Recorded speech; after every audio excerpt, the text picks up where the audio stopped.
revenir à tout le monde pour cette session qu'on veut, comme d'habitude, comme la première fois qu'on avait fait, qu'on veut vraiment interactif. Donc, il ne faut pas hésiter à interagir. Donc, il y aura des questions, vous allez voir, c'est des cas pratiques.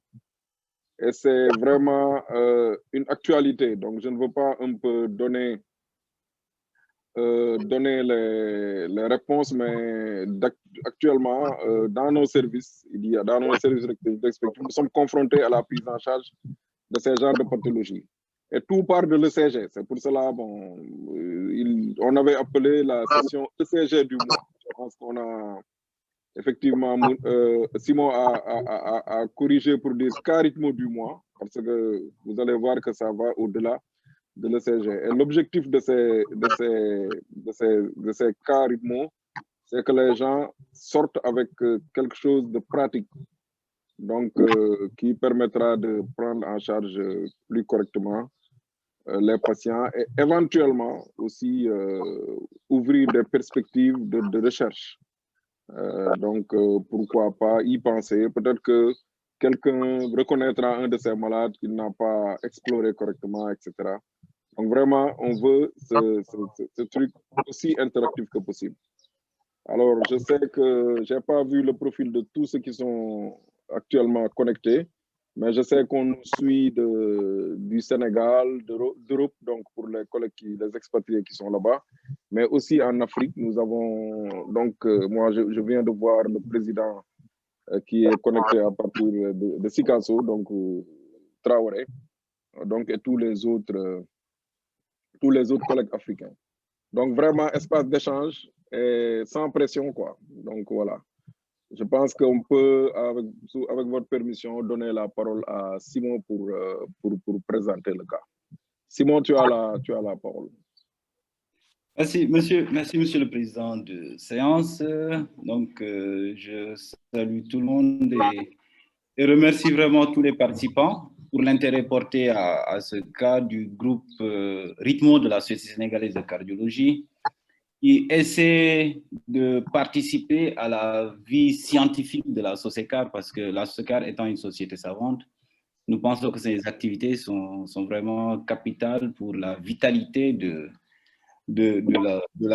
toute la cardiologie sénégalaise. Donc, on va essayer de rester interactif à l'instar des cas précédents, comme l'a dit le professeur Adam Khan. Il s'agit d'un cas non maquillé, donc vraiment avec beaucoup de choses qui peuvent être objet à discussion. Et vraiment, c'est pour refléter un peu la réalité du terrain. Il a été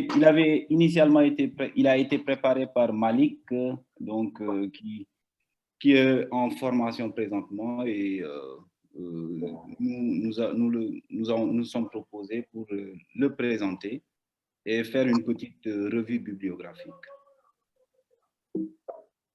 On va commencer en présentant le patient, un patient aux initiales de DO, âgé de 34 ans, mécanicien de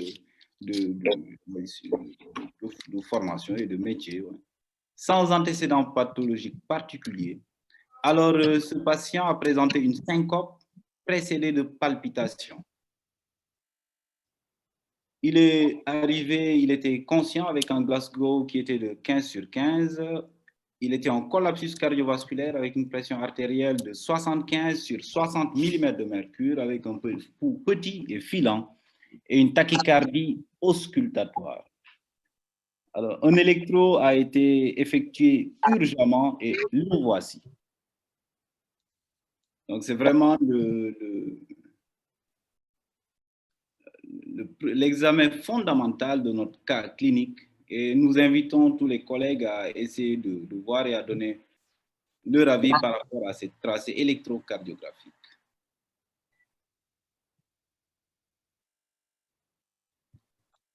Donc, la question sera de savoir le diagnostic. Je pense si c'est possible de rester sur la diapo pour que les gens réfléchissent un peu. OK.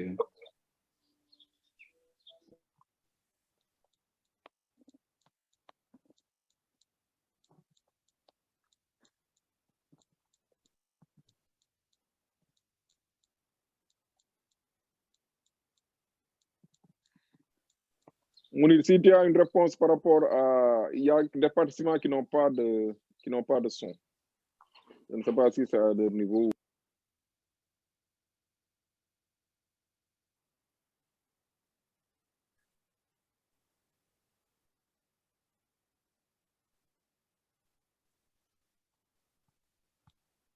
Je pense qu'on peut avancer.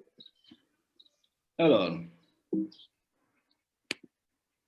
quelles sont les hypothèses diagnostiques donc, au vu de cet électrocardiogramme? S'agit-il d'une tachycardie supraventriculaire sur bloc de branche? B, d'une tachycardie ventriculaire? Proposition C, d'une tachycardie antidromique? Et D, une réentrée intranodale. Donc, il y a possibilité de voter. Nous allons demander au docteur Babaka de lancer le vote. Et chacun pourra dire son hypothèse diagnostique.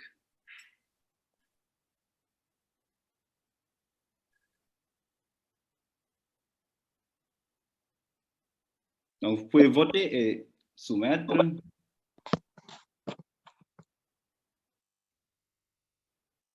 C'est curieux. Moi, je vois la progression des votes, mais je ne peux pas voter.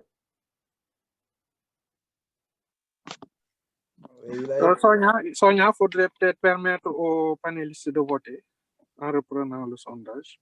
Vous n'arrivez, à part le prof, les autres panélistes n'arrivent toujours pas à voter. Moi, j'ai pu voter. Ouais, parce que j'ai Non, donc autorisé. c'est bon. Oui.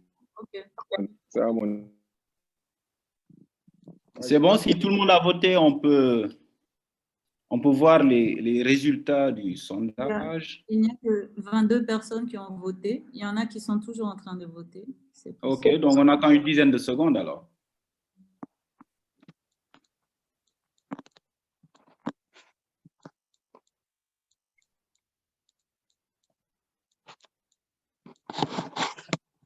C'est bon, Sonia? Ok.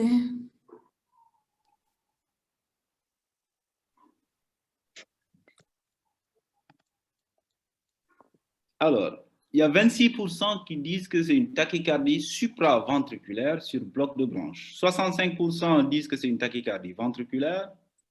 26% disent que c'est une tachycardie antidromique, donc sur faisceau accessoire. Et 4% disent que c'est une réentrée intranodale. Alors, on va revenir sur l'électrocardiogramme.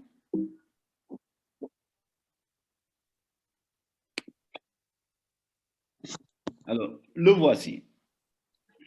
Alors, est-ce que quelqu'un parmi ceux qui ont avancé l'hypothèse d'une tachycardie supraventriculaire sur bloc de branche peut prendre la parole et donner ses arguments?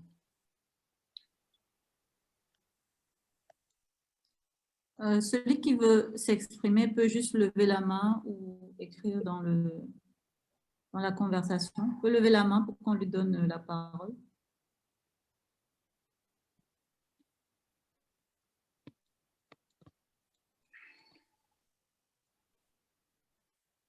Sinon, est-ce que quelqu'un de la majorité qui a évoqué le diagnostic d'une tachycardie ventriculaire peut lever le doigt et lever la main et donner son explication, ses arguments?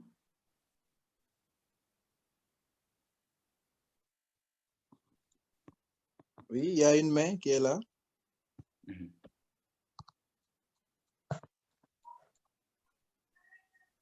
Ousmane Wan a levé la main. Oui, c'est bon, docteur Wan. Vous pouvez parler. Bonjour tout le monde. Bonjour. Bonjour. Alors, moi, je pense que c'est une tachycardie c'est une tachycardie antidromique, quoi, sur faisceau accessoire. Non, je ne sais pas, est-ce que je dois Il faut argumenter. Alors, si on regarde si je regarde en AVL, par exemple, on voit qu'il y a un petit accident avant le QRS et qui est visible, qui est très visible après au niveau du 1, 2, 3, 4, 5, 6, 7, 8, au niveau du 8e QRS, voilà. on voit un petit accident là-bas. Et je pense que cet accident peut correspondre à une onde delta et donc qui peut expliquer l'existence d'un faisceau accessoire. Et ce faisceau accessoire et c'est ça d'ailleurs que je pense que c'est une tachycardie sur faisceau accessoire. C'est une tachycardie antidromique. Voilà. Ce que tu montres là, ce serait une onde delta ou un pair court ou une onde pair collée au QRS? Une onde pair collée au QRS ou que je peux appeler une onde delta? Une onde pair collée au QRS, si vous voulez. Tu penses que cet accident-là, c'est une onde, c'est un pair court, d'accord. Oui. Voilà. Je t'ai piégé, quoi, mais tu es tombé. Ouais, c'est une onde delta. C'est une onde delta. Voilà, c'est ça. Merci.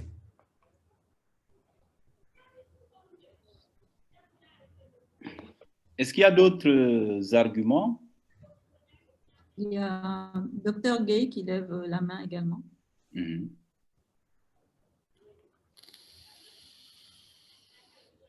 Bonjour. Bonjour, Dr Gay. Merci. Bon, moi, je suis d'accord avec Dr Ousmane Khan pour la tachycardie antidromique. Maintenant, pour des arguments de plus, je pense que c'est une tachycardie antidromique qui passe par un faisceau qui est à droite. D'où l'aspect de retard gauche. Parce qu'on a un aspect de bloc de branche gauche, alors que l'axe est normal. L'axe est normal. L'axe est normal. Donc, l'axe est normal et on n'a pas une concordance au niveau des précordiales qui pourrait nous orienter vers une tachycardie ventriculaire. Donc, sur ces arguments, je pense plus à une tachycardie antidromique par un faisceau qui passe à droite. Merci.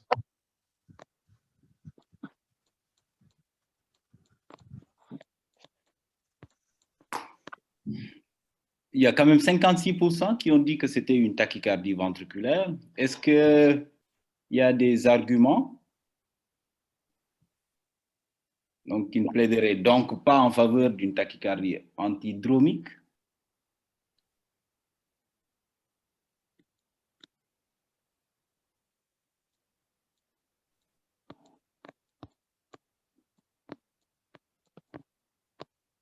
Pas de main levée?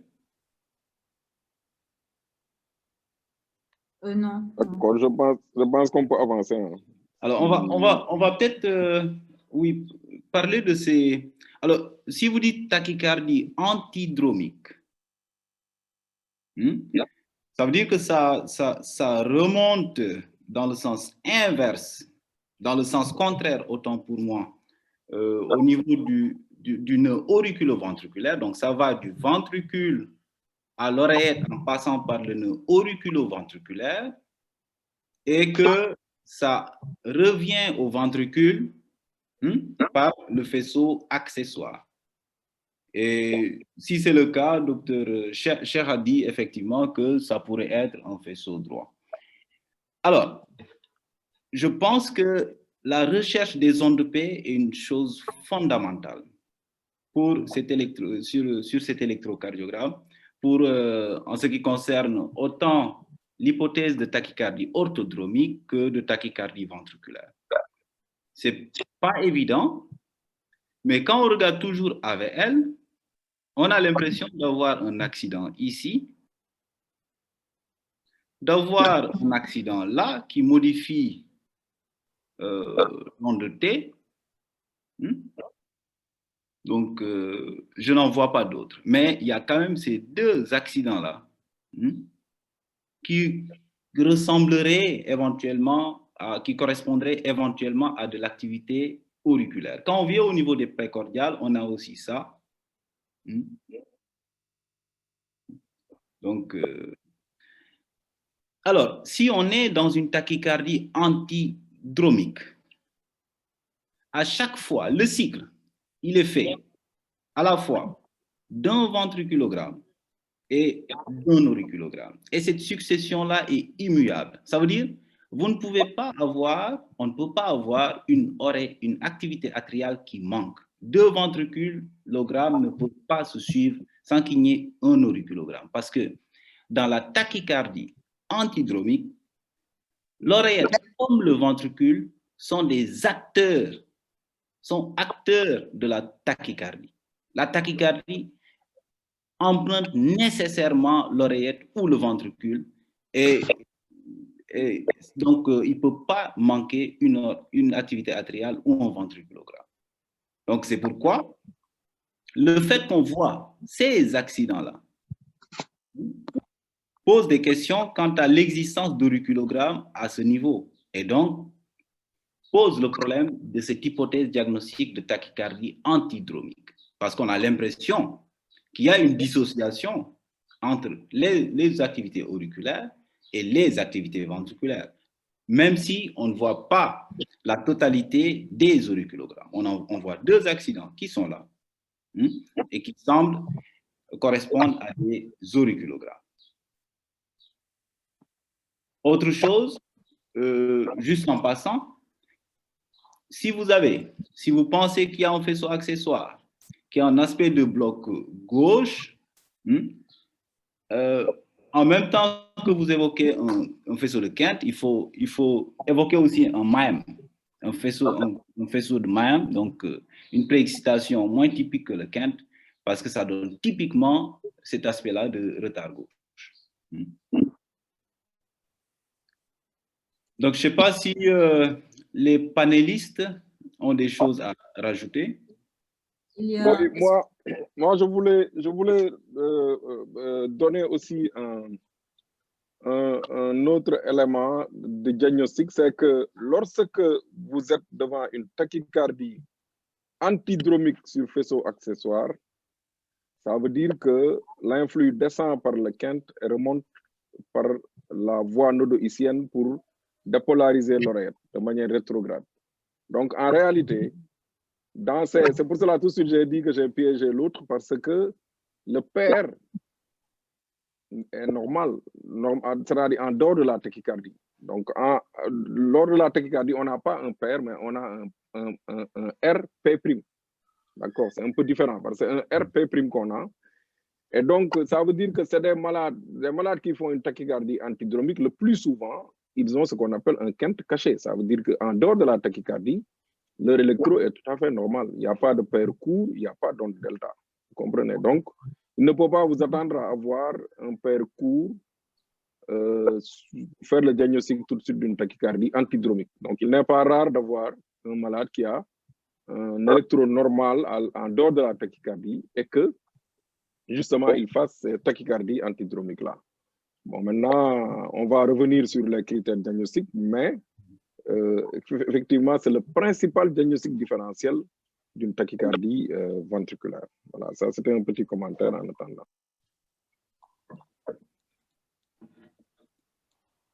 Allô? Oui, Allô? Monsieur le Président, oui. Allô, Président. Allô? Oui, Monsieur le Président, on vous entend. Ah oui, mais je regardais un peu vers 5. Vers 5, vers le 6e complexe comme ça. Alors, je pense qu'il y a un peu une petite différence par rapport aux autres. 5e, le suivant. Celui-là. Voilà, il y a deux petits accidents là, oui. Quand même, sont un peu, bon, je pense plus au premier, mais ils semblent un peu différents par rapport aux autres. Voilà. Effectivement, l'aspect du QRS, même si on se projette sur la ligne, on voit nettement, même, on le voit même en 20, un peu, si on se projette, oui. Ouais. Tout à fait.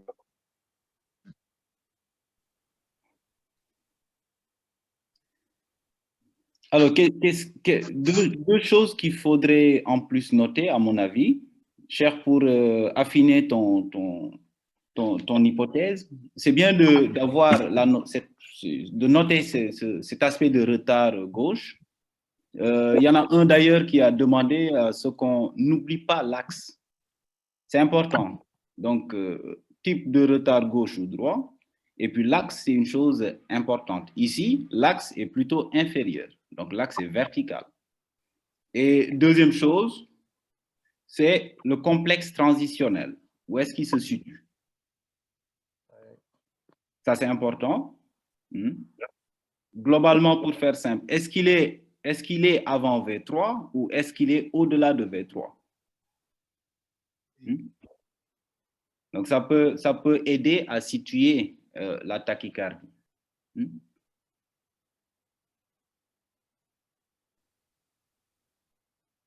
Monsieur le Président, on peut avancer? Oui, tout à fait. Alors, le diagnostic n'est pas du tout évident. Il y a plusieurs hypothèses qui peuvent être évoquées, exactement. C'est pourquoi on les a toutes évoquées. Parce que le diagnostic d'une tachycardie ventriculaire n'est pas évident parce qu'on ne voit pas forcément les auriculogrammes. Donc, c'est pourquoi il y a des algorithmes. Le plus connu, sont les critères de Brugada. Donc, pourquoi il y a des critères? Parce que le plus souvent, les critères que vous connaissez peuvent le plus souvent être pris à défaut, soit de par la sensibilité, soit de par la spécificité. Donc, c'est pourquoi il faut pas hésiter à utiliser les critères diagnostiques proposés et retenir au bout de ça, sur le plan pratique, qu'une tachycardie à QRS large, ce qu'on nous disait tout le temps, qu'une tachycardie à QRS large devrait être considérée comme une tachycardie ventriculaire jusqu'à preuve du contraire. Donc, quand vous utilisez les critères par exemple, là, dites-vous, OK, même si je n'ai pas tous les critères réunis, ça peut quand même être une tachycardie,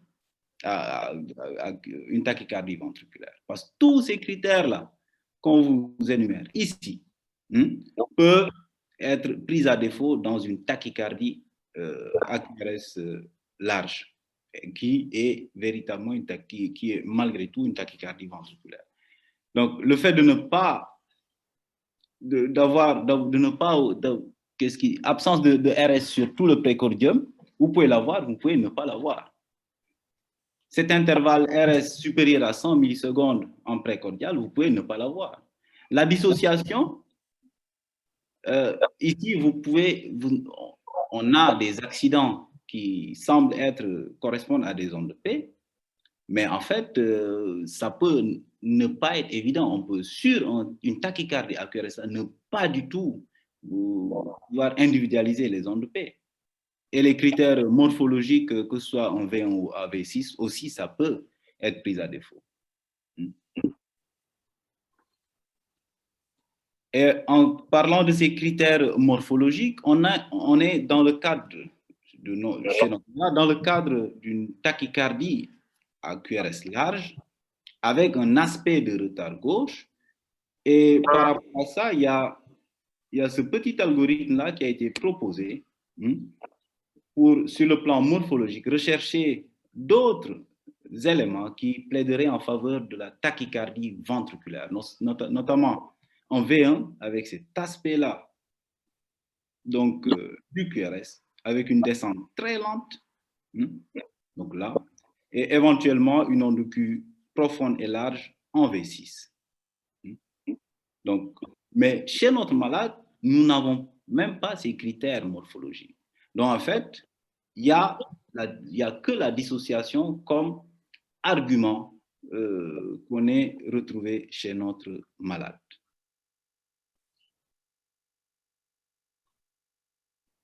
Je ne sais pas si un panéliste veut ajouter autre chose. Je pense il y a la dissociation, mais il y a aussi, si on retient le diagnostic de tachycardie ventriculaire, il y a aussi ce qu'a dit Alassane, c'est-à-dire s'il y a un QRS qui est différent des autres, c'est peut-être un petit complexe de fusion quelque part. Et ça, c'est un critère robuste pour retenir le diagnostic de tachycardie ventriculaire. Maintenant, même celui qui est intervenu, il a parlé d'absence de concordance des QRS de 20 à 26. Ça aussi, effectivement, il faut le dire, c'est très bien de l'avoir souligné. Il n'y a pas de concordance chez notre... il y a une absence de concordance chez notre patient parce que je pense qu'il y a une transitionnelle quelque part.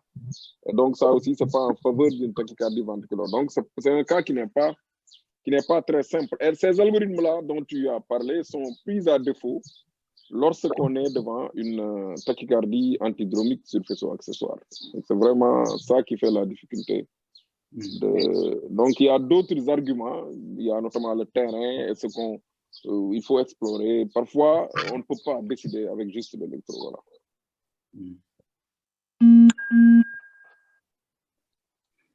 Est-ce qu'il y a d'autres interventions de la part des panélistes ou des questions de la part de l'auditoire?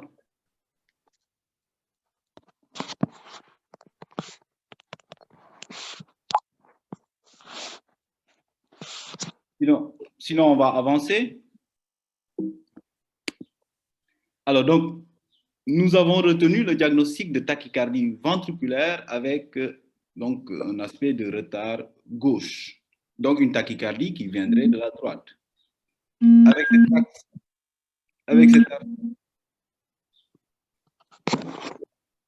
Il y a un problème de son. Alors, on dit, quelle est la conduite à tenir? Proposition A, on fait les manœuvres vagales. Proposition B, on fait une dose de charge d'antiarythmique. Alors, proposition C, il y a une erreur, c'est bien C. On fait une cardioversion électrique. Et proposition D, on fait de la résilience, comme avec la COVID-19. Alors, tout le monde peut voter et nous allons voir les sondages tout à l'heure pour pouvoir avancer.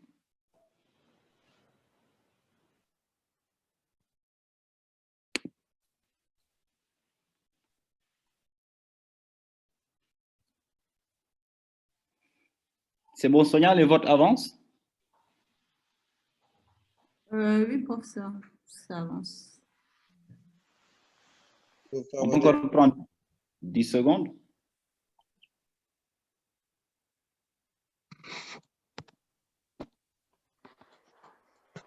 C'est bon, on peut voir les résultats? Oui, bon, oui. Il y en a qui continuent de voter. Hein. Est-ce que... Ok, on attend alors.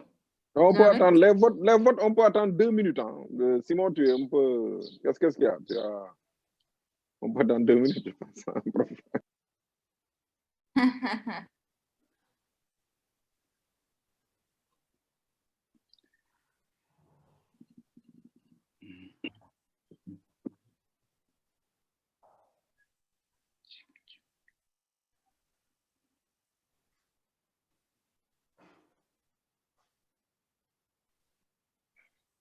Bon, les votes sont arrêtés.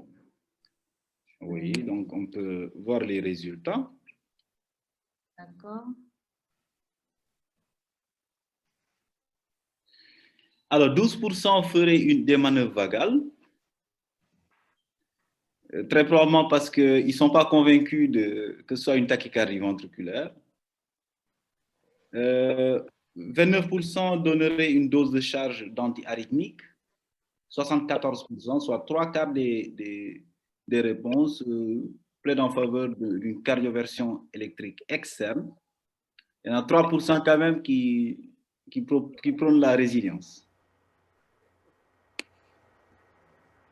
Alors, est-ce que quelqu'un peut donner ses arguments en ce qui concerne les manœuvres vagales?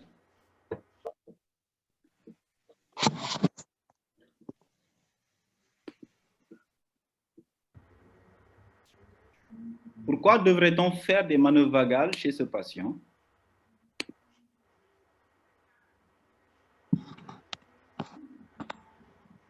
Pour répondre, vous pouvez soit lever la main, soit écrire dans la conversation. Alors, si on fait les manœuvres vagales, c'est qu'on n'est peut-être pas convaincu que c'est une tachycardie. C'est surtout pour le plan diagnostique, hein, je pense. Hein. N'oublions quand même pas que ce malade-là est en collapsus cardiovasculaire. Et donc, collapsus cardiovasculaire plus tachycardie très importante. Là, on est autour de 180 battements par minute, égal à un collapsus rythmique, avec une indication quand même d'arrêter immédiatement le trouble du rythme. Donc, il faudrait faire une cardioversion électrique externe, selon les recommandations. Les manœuvres vagales peuvent exceptionnellement marcher sur des tachycardies ventriculaires. Exceptionnellement. Il y a quelques rares séries qui sont publiées, mais vraiment, c'est pas commun. C'est pas commun. Et l'explication est assez compliquée, surtout par rapport, c'est essentiellement anatomique. Mais là, vraiment, c'est une cardioversion électrique externe. Nous allons voir que ce qui a été fait chez ce malade-là, c'était quand même une dose de charte d'amiodarone, puis une cardioversion électrique externe à 300 joules. Mais nous sommes tous d'accord qu'on pouvait directement aller à la cardioversion électrique externe, puisqu'il s'agit là d'un collapsus rythmique. Alors, Président. Oui, Monsieur le Président. Alors, tu as donné dose de charge après un délai de combien de temps pour choquer? Alors, nous rapportons l'observation, Monsieur le Président. Donc, mais ils ont donné les doses de charge, ils ont attendu 15 minutes avant de choquer. Bon. La rythmologie, d'où ça? Oui, tout à fait. Monsieur le Président, nous rappelons que nous n'avons pas maquillé, nous avons juste pris le dossier et avons présenté. Ah, d'accord, c'était juste une petite précision. Je pense que bon, les propositions aussi, bon, je suis obligé de retourner un peu en arrière, mais manœuvre vagale, bon, c'est pas une proposition pour moi qui doit être isolée. C'est-à-dire, on peut dire manœuvre vagale après faire, bien faire. Je pense que c'est juste pour, je pense ceux qui ont répondu manœuvre vagale, bon, ça ne veut pas dire que vont faire les manœuvres vagales et s'en arrêter là. C'est faire manœuvre vagale et peut-être avoir des arguments peut-être diagnostiques et apporter la thérapeutique qui sied. Mais comme tu l'as dit, je pense qu'un malade qui est en collapsus cardiovasculaire, qui a un trouble du rythme aussi rapide, je pense que l'attitude qui moi est plus appropriée, c'est de la cardioversion électrique. Merci. D'autant plus que lorsqu'on voit ta posologie d'amiodarone, je présume que tu as donné l'amiodarone par voie orale. On va dire qu'ils ont donné, Monsieur le Président. Non, mais Simon, tu assumes le cas. Oui, bien sûr, bien sûr. Nous avons donné l'amiodarone. Ici. C'est exactement ça.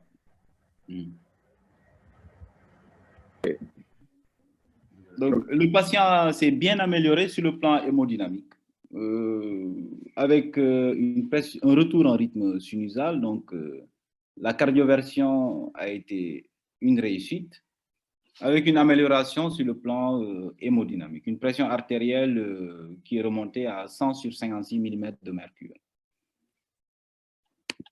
Alors, voici son électrocardiogramme après cardioversion électrique externe.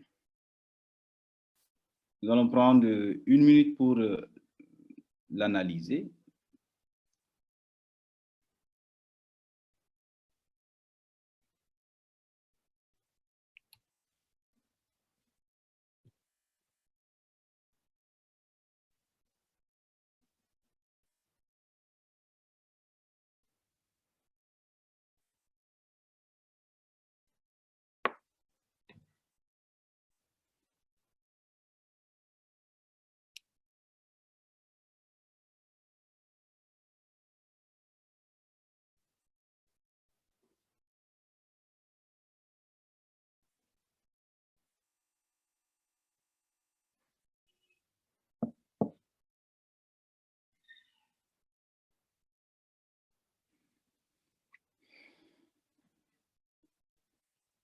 Alors, par rapport à cet électrocardiogramme, plusieurs propositions de réponse sont faites.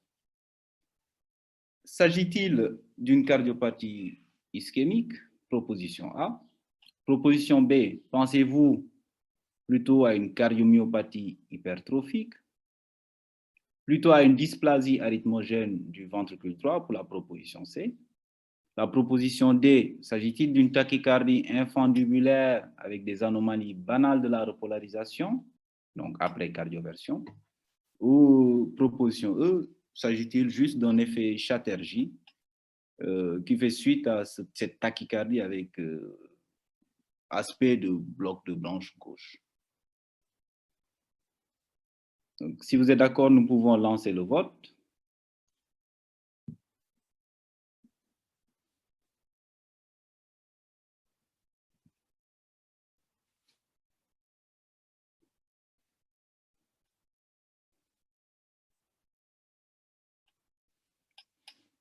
Sont des hypothèses qui prennent en compte le premier électrocardiogramme et le contexte clinique aussi. Voilà, et le contexte clinique surtout aussi. L'âge. D'ailleurs, tu peux rappeler l'âge et les facteurs de risque ainsi. 34 ans, sans facteur de risque, syncope précédé de palpitation. Alors, Monsieur le Président. Oui. Oui. Est-ce qu'il y avait un effort qui a précédé la syncope ou pas? Non, Monsieur le Président. Il était en train de regarder la télévision, de suivre un match de football. C'est le premier épisode, c'est ça? Le premier épisode du genre, oui. Alors, y a-t-il possibilité de répondre, de donner deux réponses ou bien une seule réponse? Une élection, non? Ou bien... Je pense que c'est une élection, Monsieur le Président. Une élection, donc il faut qu'il y ait un président.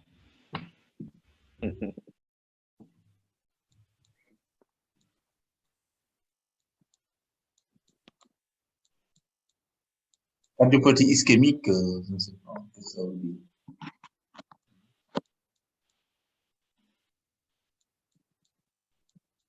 On va considérer le large panel de la cardiopathie ischémique qui intègre tout.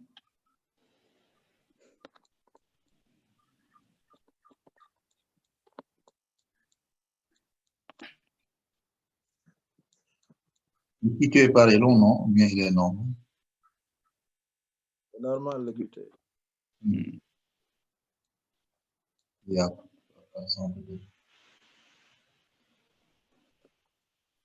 Bon, il faut voter donc. Oui, monsieur le président.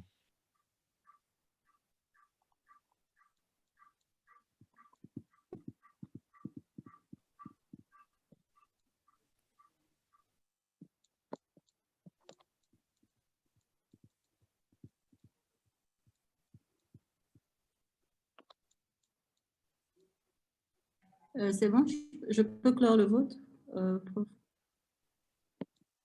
Oui, parce qu'on a 67% de personnes qui ont voté. 3 minutes, donc c'est bon.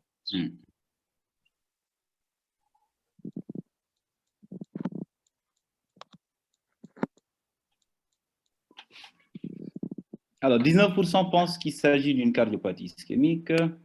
27% évoquent une cardiomyopathie hypertrophique. Près de la moitié de l'auditoire pense qu'il s'agit d'une dysplasie arythmogène du ventricule droit. 14% pensent que c'est une tachycardie infundibulaire avec des anomalies banales de la repolarisation. Et 16% pensent que c'est un effet Chatterjee. Est-ce que ceux qui évoquent une cardiopathie ischémique peuvent avancer leurs arguments? Tu peux peut-être revenir sur l'électro si c'est possible. Alors, donc, on fait ça. Alors, si vous voulez même sur le premier électro, comme ça on le revoit en 1 minute. Et ensuite le second.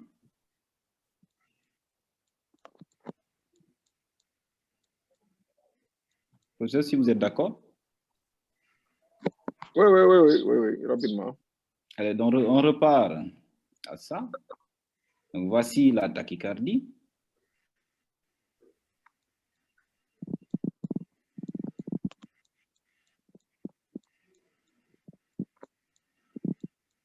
OK, second. Et voici l'électrocardiogramme de base.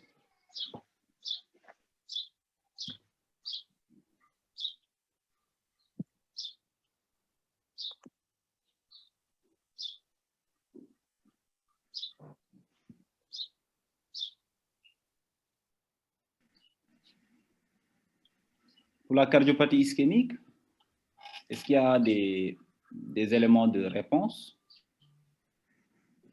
Oui, Sergei a levé la main, hein, si on peut lui permettre de parler. Ah, merci. Moi, je pense plus à une dysplasie arythmogène du ventricule droit, vu la tachycardie qui provenait de la droite avec un retard gauche.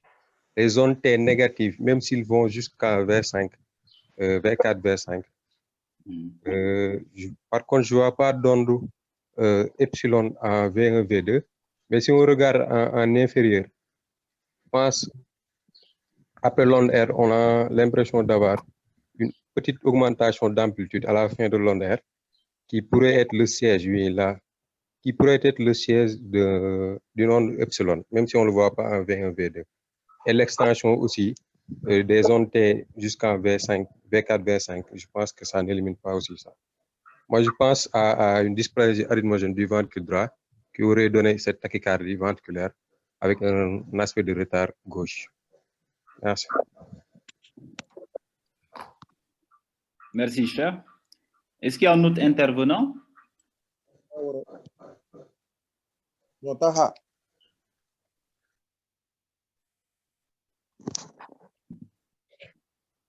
Bonsoir, vous m'entendez? Oui, oui. Alors, pour la cardiopathie ischémique, ce qui compte, c'est l'âge et les jeunes. Donc, je ne pense pas que c'est une cardiopathie ischémique. Pour la cardiopathie hypertrophique, en fait, c'est vrai qu'il y a des troubles de repolarisation en V1, V2, V3, V4, V5, mais ce qui compte, c'est l'absence d'HVG électrique, parce que pour avoir une telle, c'est-à-dire de tels troubles de repolarisation, il faut qu'il y ait au moins une HVG électrique pour en fait parler de cardiopathie hypertrophique. Par contre, moi, je retiens le diagnostic d'une dysplasie arythmogène du ventricule droit. Ce qui c'est l'aspect de TV qui est à l'axe inférieur, donc c'est une TV axe inférieur, donc ça provient d'en haut, de l'infundibulum. On voit quand même une espèce de crochetage sur le troisième complexe en V1. Je pense que c'est une onde epsilon, mais il faut zoomer en fait pour bien voir. Et le fait d'avoir des antinégatifs jusqu'à V6, je pense que c'est une forme biventriculaire du dysplasie arythmogène du ventricule droit. Ce n'est pas une DVDA qui est localisée au VD, mais je pense que c'est une forme biventriculaire parce que les troubles de repolarisation sont étendus. Voilà, je vous regarde du Maroc. Salut à tout le monde. Merci beaucoup. Merci, Da, merci. Merci beaucoup. Très belle contribution. Alors, un autre avis?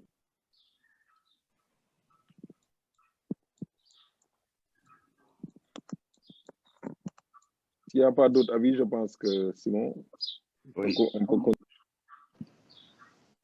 On va avancer. Alors, on va parler de l'onde epsilon tout à l'heure, hein, si vous êtes d'accord.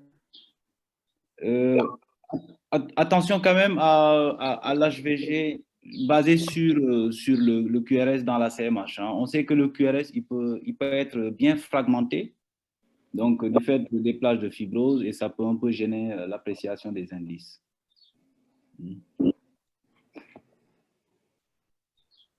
Alors, donc, nous avons pensé qu'il pouvait s'agir d'une dysplasie arythmogène du ventricule droit, donc du fait de l'association des deux électrocardiogrammes. Une tachycardie, comme l'a dit Cher, hein, donc qui vient de la droite avec un axe vertical. Il y a plusieurs hypothèses qui peuvent être posées hein, devant ce type de tachycardie. Alors, le complexe transitionnel qui est en V3 ou au-delà même de V3 plaide en faveur de quelque chose vraiment qui vient de la droite.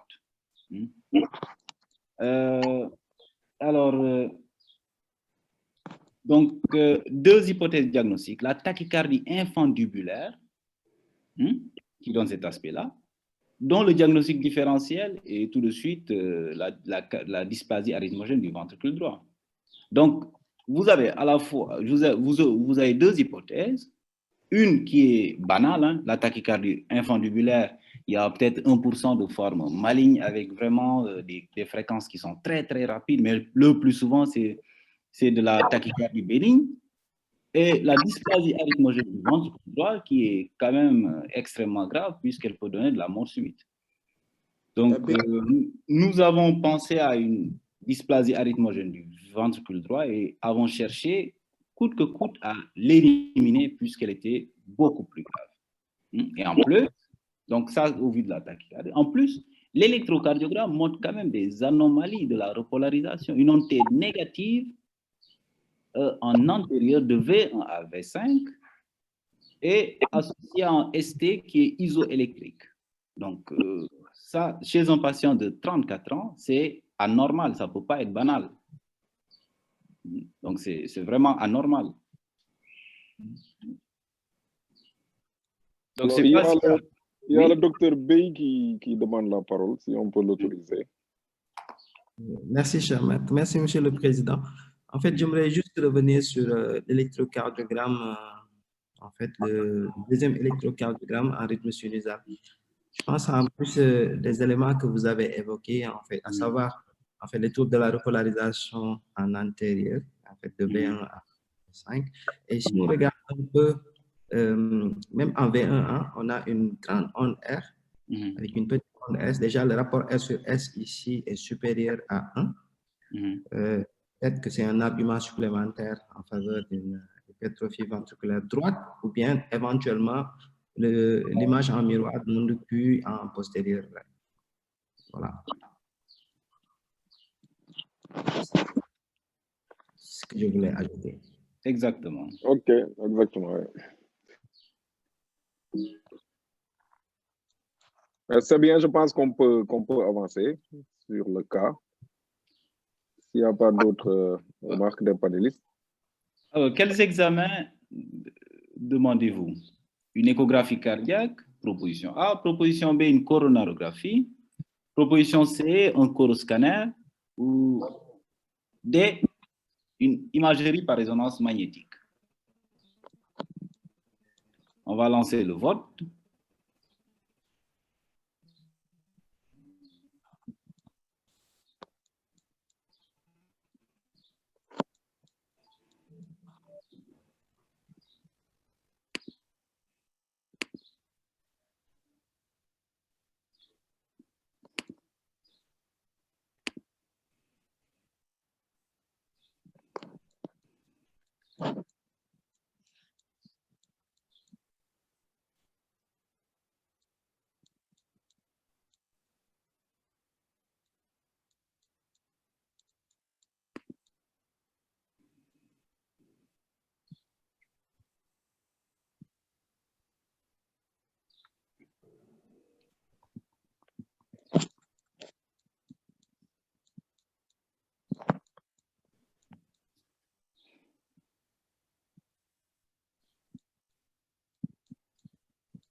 Est-ce que tout le monde a voté ou l'essentiel a voté? 67%. Oui. C'est bon pour voir le résultat? Oui. Oui, habituellement, c'est le pourcentage des votants dans les élections correctes. Les pédiatres ne votent pas. Hein? Alors, 58% demandent une échocardiographie Doppler, 3% demandent la coronarographie, 8% le coroscanner et 80% demandent une imagerie par résonance magnétique. Alors, on est d'accord quand même que c'est des examens qui vont être demandés chronologiquement. Donc, l'essentiel demande des examens d'imagerie et je pense qu'on commence naturellement par une échocardiographie Doppler, si vous êtes d'accord.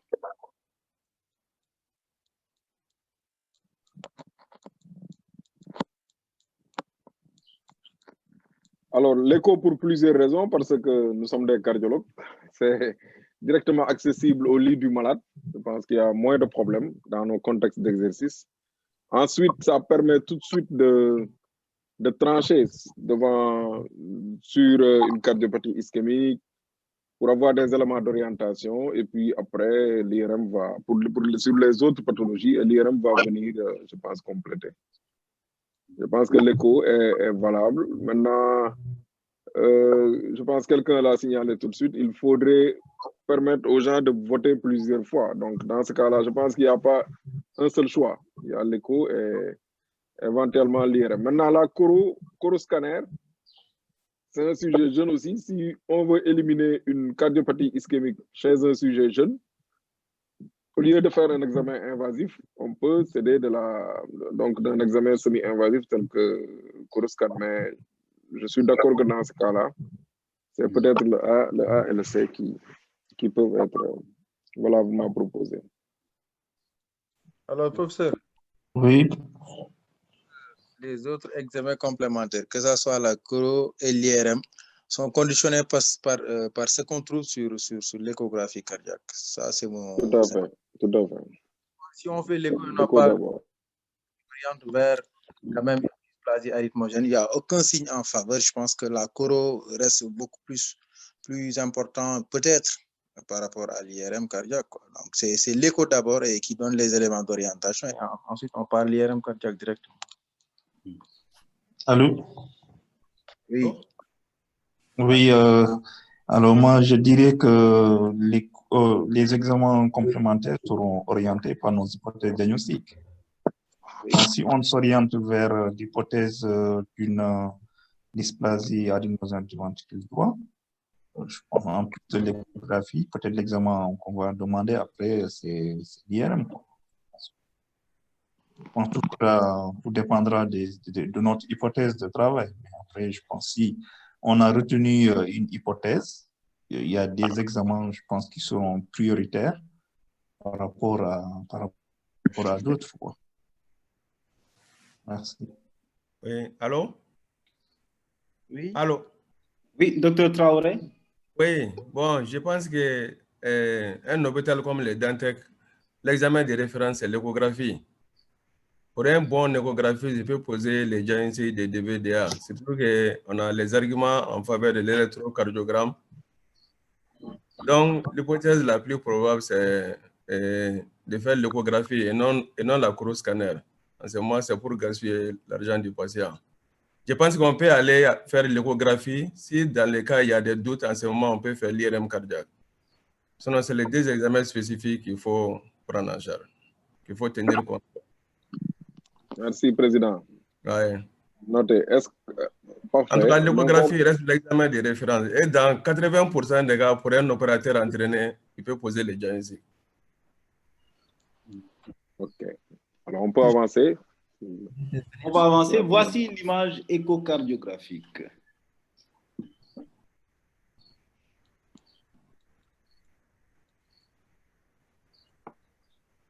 Est-ce que quelqu'un voudrait bien nous commenter cette image?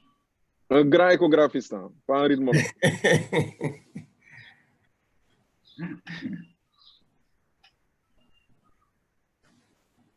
Tard demande la parole, on peut peut-être lui remettre la parole. OK.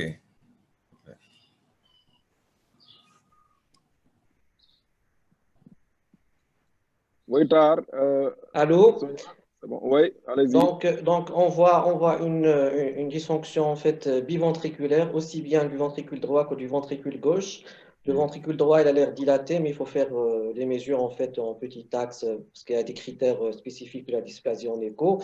Il y a cet aspect d'exagération des trabéculations au niveau du ventricule droit qui est un signe qui n'est pas très spécifique, mais qui est très fréquemment retrouvé dans les DVDA avancés. Donc je pense que sur cet écho, on peut en fait évoquer le diagnostic d'une dysplasie biventriculaire. Mais on doit en fait compléter par les autres coupes, surtout la petite axe centrée sur l'infundibulum pour voir s'il y a des troubles de cinétique de type akinésie, anévrisme ou du dyskinésie. Et les autres coupes, en fait, notamment la sous-costale aussi centrée sur l'infundibulum, c'est une très belle coupe pour voir les troubles cinétiques dans la DVDA. Voilà. Ok, tu es rythmologue ou tu es échographiste? Non, je suis clinicien échographiste, je fais de l'imagerie de l'IRM, je ne suis pas rythmologue. Ah bon, c'est bien. Heureusement, donc c'est bien d'avoir pris la parole. Alors, est-ce qu'il y a un autre échographiste oui. C'est déjà très bien. Alors, allez-y. C'est Traoré, hein? Traoré. Oui, Traoré. Bon, effectivement, je suis parfaitement d'accord pour ce qu'il vient de dire. L'échographie est de très bonne qualité, mais le ventricule droit n'est pas bien dégagé. Donc, on aurait pu avoir une belle image mieux que ça. Et apparemment, il y a des troubles de la cinétique du ventricule droit et probablement des deux ventricules même, comme il vient de le dire. Mais je sais que ce n'est pas la seule boucle qu'ils ont enregistrée. Si nous pouvons avoir d'autres coupes, comme les petits axes ou bien les coupes décavitées. Sinon, déjà, il y a des signes indirects de DVDA, il n'y a aucun doute. Et les trabéculations dans les VD sont beaucoup plus importantes que dans un ventricule droit normal. Donc, il y a déjà des signes indirects en faveur d'une DVDA, certains à l'échographie. Qui peut même que l'IRMC dise qu'il n'y a pas de DVDA. Donc, voilà. Donc, on a eu l'avis d'un échographiste, mais qui est aspirant rythmologue. Et donc, il y a un autre échographiste aspirant rythmologue qui demande la parole. Bachir Ba, si on peut lui autoriser, donner la parole. Il nous appelle de la Guinée, hein, c'est ça? Bonjour, excusez-moi de venir en retard, j'ai pris le train en marche. Moi, sur cette échographie, je dirais plutôt, je vois que le VD, il est dilaté quand je fais le rapport des deux ventricules.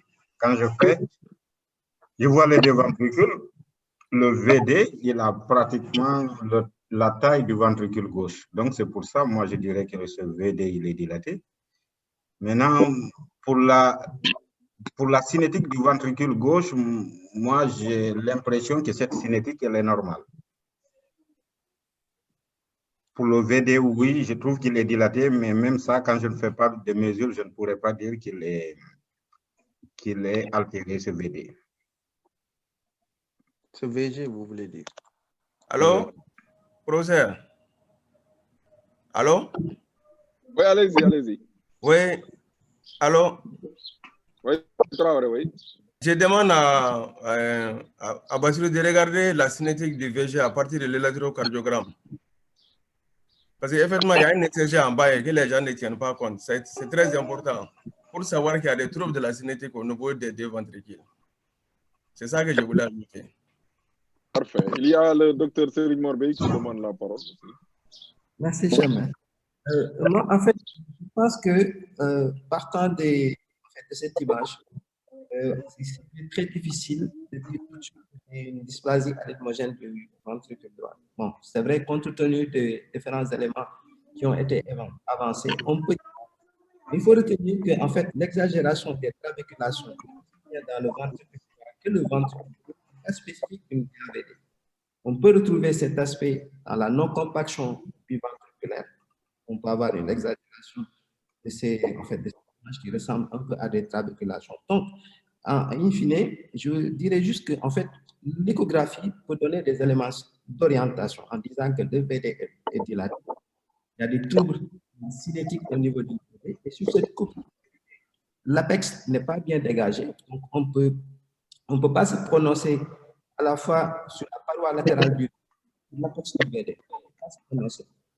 Donc, ce qui fait qu'on aura besoin d'autres incidences pour essayer de voir un peu le VD sous différents angles. Je ne sais pas si je me fais comprendre. Mais aussi, une coupe qui est très importante, c'est en fait cette coupe qui permet de voir à la fois l'infundibulum, le ventricule droit également. Ça aussi, c'est très important. Et parce que si on pense à la dysplasie arythmogène du ventricule droit, il faut toujours se rappeler de ce triangle de la dysplasie arythmogène du ventricule droit qui inclut l'infundibulum, la paroi inférieure du VD et l'apex du VD. Mais je vous remercie. Voilà, je pense que c'est bien dit. Tu vois, Simon, c'est toi qui as créé des problèmes, tu as amené de l'écho dans notre... Nous, on a une intelligence agricole, quoi. On ne réfléchit pas beaucoup, mais quand tu mets d'autres trucs dedans, après, c'est compliqué. Mais bon. Je ne sais pas si les panélistes ont quelque chose à ajouter. Mais les spécialistes ont parlé. Hein. Je pense qu'on peut peut-être avancer. Oui, on se plie à ce qu'ils disent. Hein. Donc, une appréciation plus globale a été faite. Donc là, déjà, il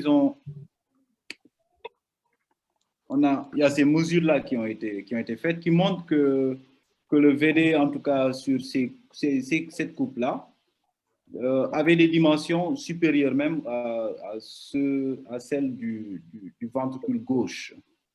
Donc, à côté de l'onde S anormale, il y avait la fraction de raccourcissement aussi du VD qui était de 28%, donc qui signait une dysfonction du ventricule droit. Je ne sais pas si ces deux arguments-là sont convaincants par rapport aux spécialistes en échocardiographie Doppler. Je pense que c'est un rythmologue qui a fait l'échographie. Hein.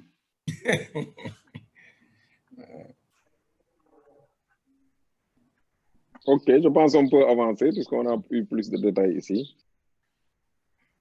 Alors, voici l'image quelques images d'IRM. On n'a pas tout. Hein. On n'a pas tout. On n'a pas une image dynamique. Ce qui nous a intéressé, c'est ça. Donc, les dimensions qui sont... Donc, l'IRM confirme que les dimensions du VD sont supérieures à celles du ventricule gauche. Et puis, à ces anomalies-là, nous, rythmologues, on nous a juste dit que c'était un hypersignal à ce niveau-là. Et ici, on nous a dit que c'était un rehaussement tardif. Hein.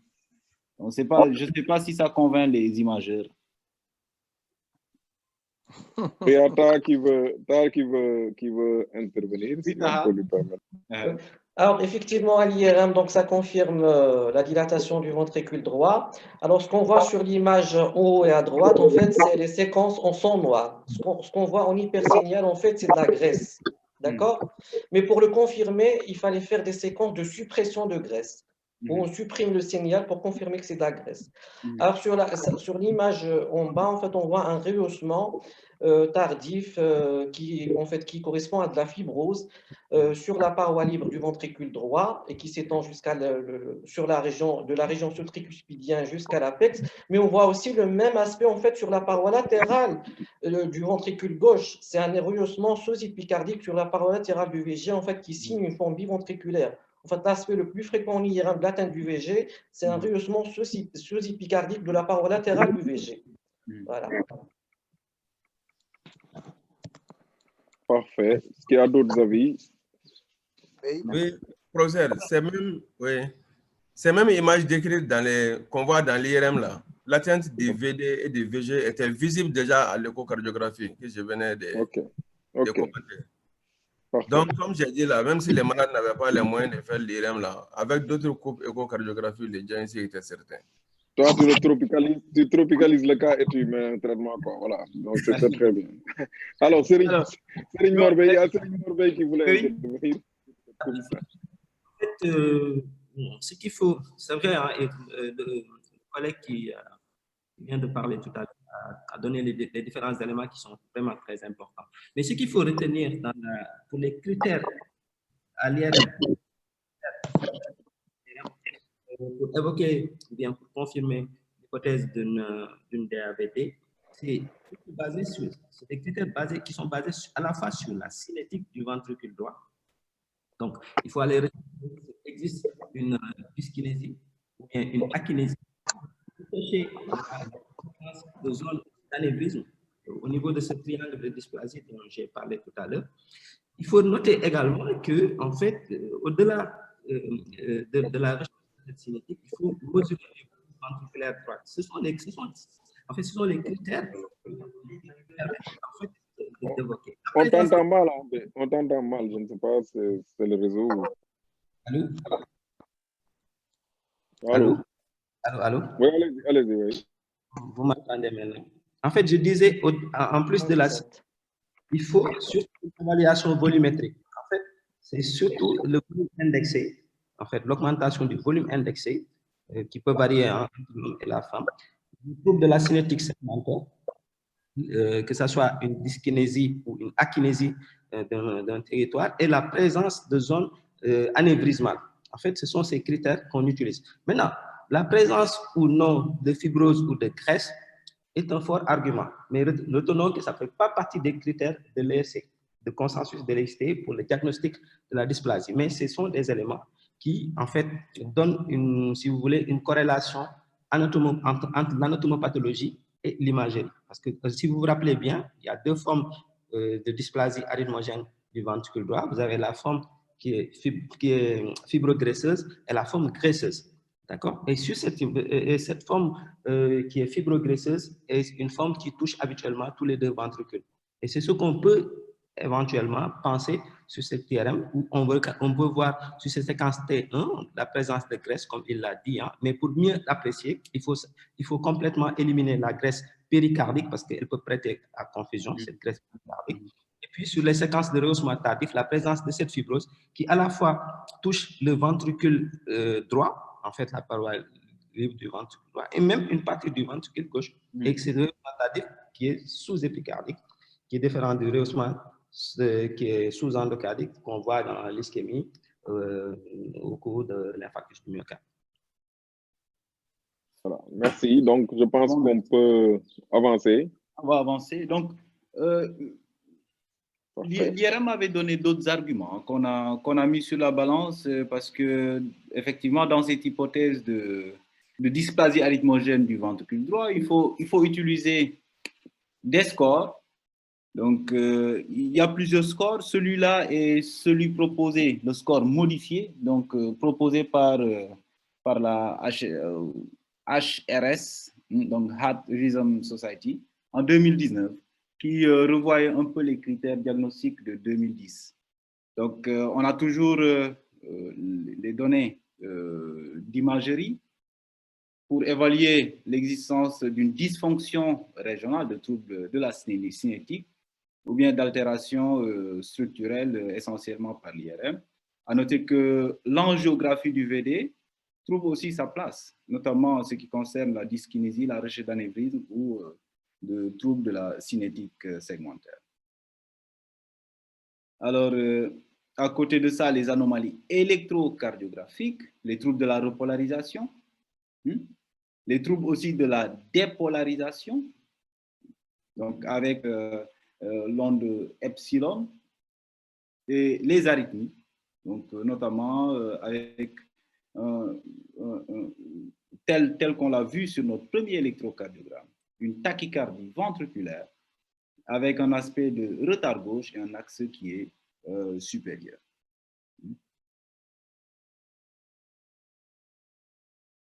Donc, enfin, l'histoire familiale, donc essentiellement en cas de dysplasie arythmogène existant déjà chez un membre de la famille. Alors, on l'a dit, ces critères donc, définissent une dysplasie arythmogène pour... donc, ce score définit une dysplasie arythmogène quand on a deux critères majeurs ou un critère majeur et deux critères mineurs. Chez notre patient, nous avons eu 3 critères majeurs donc, et un critère mineur. Donc, on a au moins les 2 critères exigés pour retenir donc, une dysplasie arythmogène du ventricule droit définie. Après, une dernière question, quel traitement proposez-vous? Tenant compte du contexte clinique et du diagnostic retenu. Est-ce que vous mettez un DAI d'emblée, un traitement plutôt anti-arythmique, proposition B? Proposition C, est-ce que vous le faites une ablation par radiofréquence? Proposition D, un anti-arythmique plus un défibrillateur automatique implantable. Et proposition E, un anti-arythmique, un DAI et une enquête familiale. On peut lancer le sondage.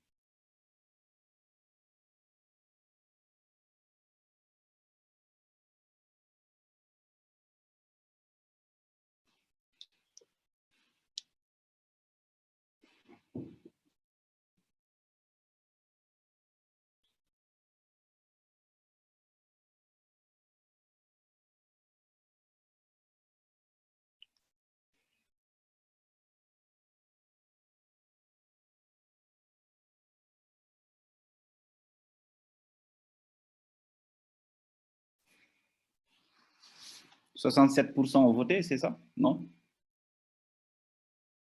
Sonia? Oui, 64. 64%. Oui. Presque 67%. On peut peut-être y aller? Oui, oui. On est...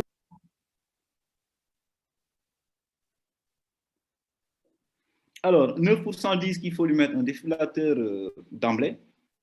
2% demandent à ce qu'on lui mette un antiarythmique. 5% l'auraient amené pour une ablation par radiofréquence. Antiarythmique plus DAI, 2%. Mais l'essentiel, donc 8 participants sur 10 pensent qu'il faut lui donner des antiarythmiques, lui poser un défibrillateur automatique implantable et lui faire une enquête familiale. Donc nous allons revenir dessus dans la revue de la littérature pour vraiment avoir la réponse adéquate. Quoi qu'il en soit, ce qu'on lui a fait, c'est ça. Il a mis un antiarythmique, mais de l'amiodarone, 200 mg, 5 jours sur 7, et le patient est en attente d'un défibrillateur automatique implantable parce que il y a une indication de défibrillateur. Il a fait une tachycardie ventriculaire mal tolérée, puisqu'ayant conduit à un collapsus rythmique. Et le diagnostic de DAVD étant retenu, il y a une indication de lui mettre un défibrillateur automatique implantable. Donc, quelques petits mots pour revenir sur la dysplasie arythmogène du ventricule droit, une cardiomyopathie héréditaire du ventricule droit, d'une incidence de 1 sur 2000.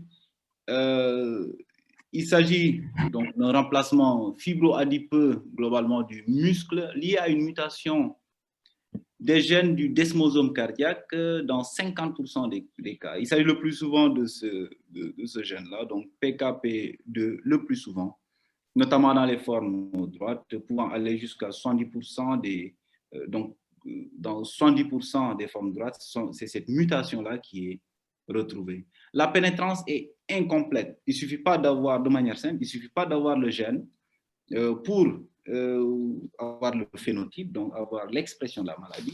L'expression de la maladie est fonction de l'âge du genre, donc plus les hommes que les femmes, et surtout de la pratique sportive. Je pense qu'il y a une question qui est souvent posée chez des sportifs qui, à l'échocardiographie, présentent un VD dilaté avec quelquefois des travéculations excessives. Et la hantise, c'est vraiment la DAVD, d'autant plus que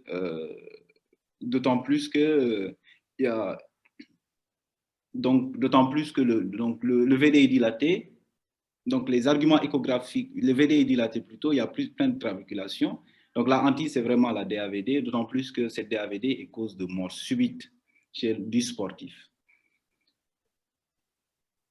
Alors, quels sont les éléments électrocardiographiques? Donc, on parlait du sportif. Dans ce cadre-là, si vous arrêtez à l'échocardiographie Doppler, peut-être que vous n'aurez pas assez d'arguments, mais si vous vous intéressez à l'électrocardiogramme de ces patients-là, il y a souvent des troubles, des anomalies électrocardiographiques. Il s'agit d'anomalies de la dépolarisation.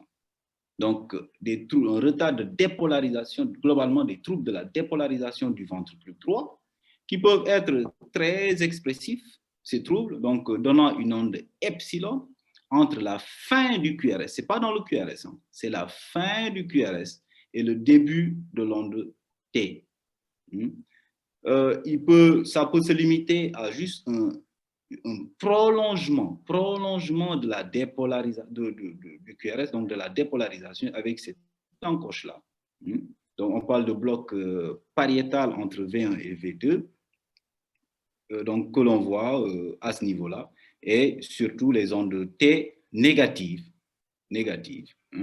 Donc, typiquement de V1 à V3, mais vous avez vu tout à l'heure que ça pouvait se prolonger en cas notamment d'atteinte du ventricule gauche associé. Donc, quelquefois, il y a des troubles conductifs à type de bloc de branche de la branche droite. Là aussi, il faudra rechercher l'onde epsilon, comme on voit à ce niveau-là. Donc là, entre V1 et V2. C'est typiquement dans les précordiales droites vraiment qu'il faut chercher cette onde epsilon, V1 et V2. Donc associée à une onde T négatives, donc de V1 à V4. Alors, les ondes T négatives, chez un jeune patient qui fait des palpitations, ça peut poser des problèmes. Quelquefois, c'est un abus, mais on parle encore d'aspect juvénile de la repolarisation au-delà d'un certain âge. Mais il faut savoir que on retient vraiment l'aspect juvénile de la repolarisation pour des ondes T négatives de V1 à V3 en cas d'âge inférieur à 14 ans. Et donc, que si un adulte ou quelqu'un qui est âgé de plus de 14 ans présente des ondes T négatives avec un ST non décalé, ST isoélectrique, ondes T négatives, alors jusqu'à preuve du contraire, il faut prendre ces ondes T comme des ondes T pathologiques et la dysplasie arythmogène du VD fait partie des éléments qui peuvent, sur le plan électrocardiographique, avoir cette traduction-là. On a dit la difficulté qu'il y avait par rapport aux sportifs, hein, donc le diagnostic différentiel. Il faut savoir que chez les Africains non sportifs, on peut avoir des ondes T négatives dans ces territoires-là, mais ces ondes T négatives ne sont pas isolées. Elles sont associées à un sus-décalage convexe du ST.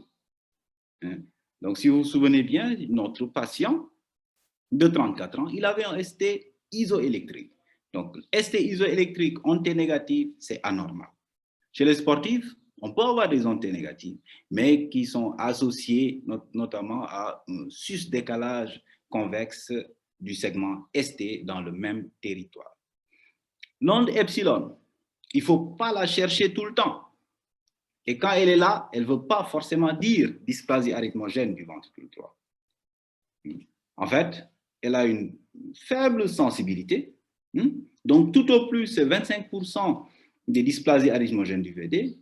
Encore que c'est des formes vraiment très importantes, des formes avec une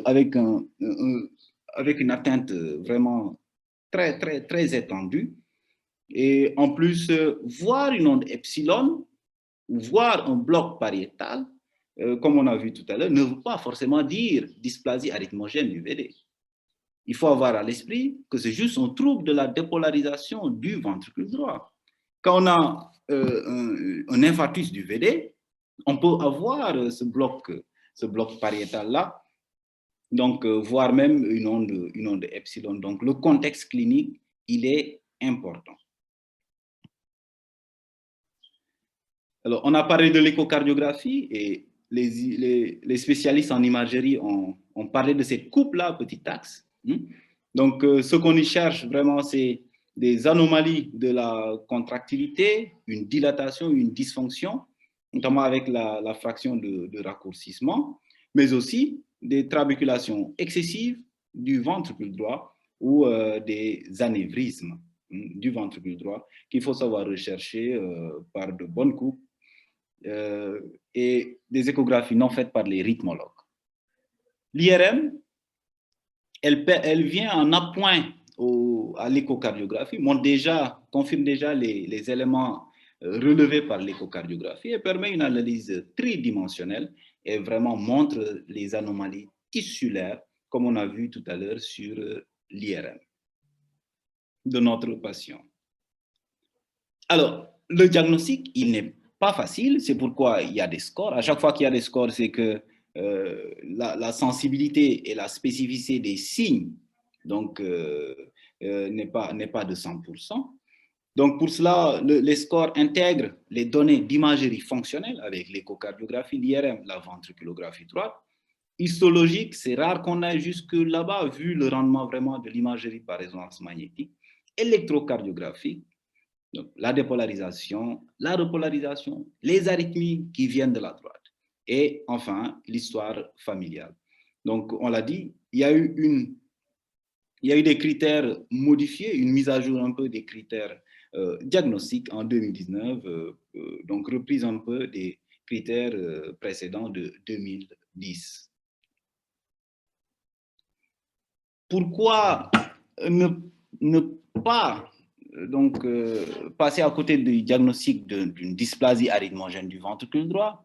C'est parce que cette affection donne la mort et à l'origine de mort subite. 3 à 10% de mort subite inexpliquée avant 65 ans chez les patients qui présentent une dysplasie arythmogène du VD.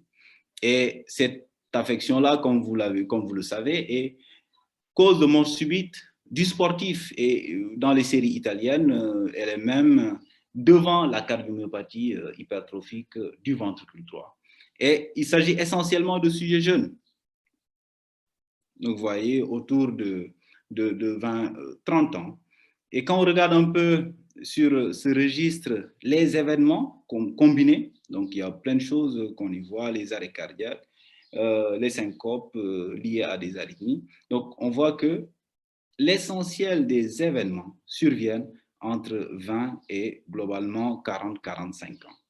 Et les circonstances de mort subite, ce n'est pas forcément l'exercice. C'est aussi de la mort subite qui peut survenir au repos. Et dans cette série, 52% avaient fait donc une mort subite alors qu'ils étaient au repos. Donc, la dysplasie arythmogène, elle est grave. En ce qui concerne son traitement, les bêta-bloquants. Vous avez vu que chez notre malade, la cordarone a été utilisée. Les bêta-bloquants sont en première ligne. Et avant même les bêta-bloquants, une mesure fondamentale dans la prise en charge de la dysplasie arythmogène, c'est la proscription de l'exercice physique. Donc, parce que, on l'a dit tantôt, la pénétrance est favorisée par l'exercice physique, du fait des contraintes liées hémodynamiques du ventricule droit. Donc, il faut proscrire l'activité physique chez les patients atteints de dysplasie arythmogène du ventricule droit. C'est une recommandation de classe 1C, comme les bêta-bloquants. Et vous voyez, l'indication de pacemaker, de défibrillateur plus tôt, est recommandée en cas de mort subite récupérée ou en cas de trouble du rythme, notamment une tachycardie ventriculaire mal supportée, donc comme chez notre patient. Donc, l'indication est claire de défibrillateur chez notre patient, c'est une indication de classe 1C. L'amiodarone, c'est vraiment quand le malade ne tolère pas le bêta-bloquant. Et c'est vraiment une décision qui devrait être bien réfléchie parce que c'est souvent des patients jeunes. Quand on connaît un peu les effets secondaires, les nombreux effets secondaires liés à l'amiodarone, on hésite vraiment à mettre ce médicament-là. C'est pourquoi on peut proposer l'ablation. Alors, l'ablation, dans ce cas-là, ce sera une ablation du substrat. Donc, du substrat, parce que c'est justement ces zones-là de graisseuses qui vont faire le lit du mécanisme, le mécanisme le plus fréquent des troubles du rythme à l'étage ventriculaire, ça veut dire de la réentrée. Donc, et l'idée, ce sera justement d'aller faire une ablation qui peut être très difficile parce qu'il faut à la fois, le plus souvent combiner une ablation par voie endocardique et une ablation par voie épicardique, parce que le substrat aussi existe au niveau de l'épicarde, donc chez ces malades-là, et donc c'est des ablations qui sont difficiles. D'autant plus difficiles que c'est une maladie évolutive. Donc vous pouvez l'ablater pour une tachycardie bien définie et devoir le réablater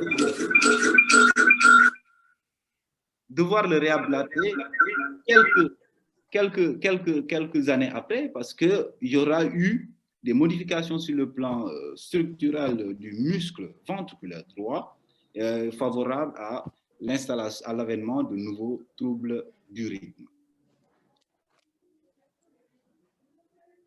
Donc, voici un peu ce qui est dit par rapport à l'implantation avec les niveaux de preuve, vraiment, niveau de preuve consensuel, donc les morts subites récupérées et les tachycardies ventriculaires mal tolérées.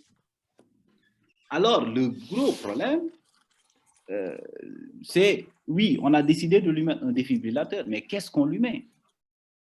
Donc, il est jeune, notre patient, il n'a que 34 ans. est-ce qu'on lui met un défibrillateur endovasculaire?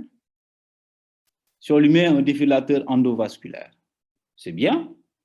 On pourra faire de l'entraînement, on pourra casser un éventuel trouble du rythme en faisant de l'ATP, anti-tachycardial pacing, donc vraiment sans choquer, et ça peut bien marcher chez ces malades-là, puisque ces malades font de la tachycardie qui est monomorphe, et donc qui répond bien à ce mode de traitement des troubles du rythme qui évite le choc. Donc, en cela, voilà un avantage des dispositifs endovasculaires. Mais il y a deux gros inconvénients.